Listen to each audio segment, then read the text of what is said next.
জিনিসগুলো যদি আমরা দেখতে পাই তাহলে হয়তো আমরা সাধারণ মানুষ একটু সচেতন হতে পারবো। পুলিশ এখন বাধা দিতেছে, আপনারা ওভারব্রিজ ব্যবহার করেন, এক সপ্তাহ বন্ধ করে দিবে, আমি কিন্তু আবার ওইভাবেই যাবো।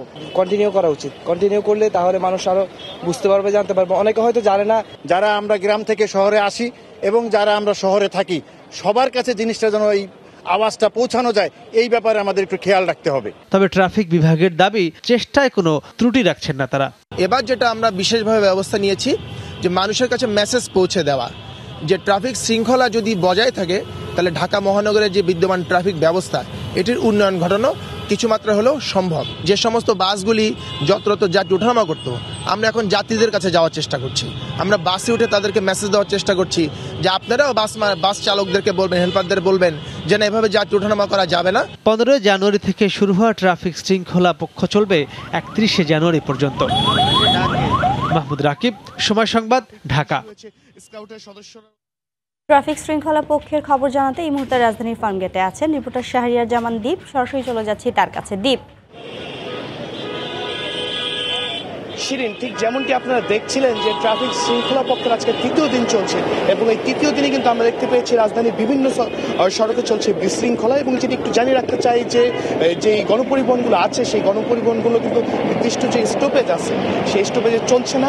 আমরা দেখতে পেয়েছি রাস্তার বিভিন্ন জায়গায় তারা যাত্রী উঠাচ্ছে এবং নামাচ্ছে। শুধু তাই নয়, তাদের যে দরজা বন্ধ করে যাওয়ার কথা সেই দরজাটিও বন্ধ করতে পারছে না। এবং আপনারা দেখতে পাচ্ছেন এই মুহূর্তে আমি রয়েছি রাজধানীর ফার্মগেটে, সেখানে রাস্তার মাঝখান দিয়ে সাধারণ মানুষ চলাচল করছে, তারা জেব্রা ক্রসিং ব্যবহার করছে না।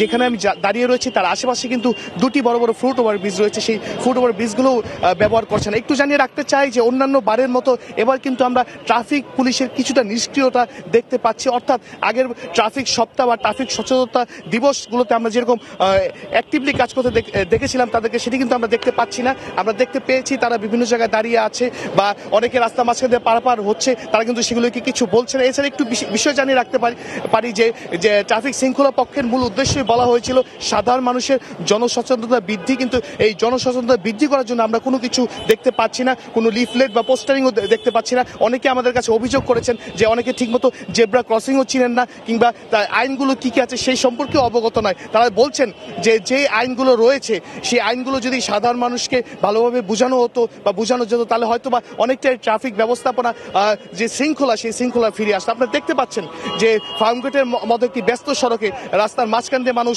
পারাপার হচ্ছে এবং তারা জেব্রা ক্রসিং ব্যবহার করছে না। ফুট ওভারব্রিজ রয়েছে পাশে, সেগুলো তারা ব্যবহার করতে পারছে না।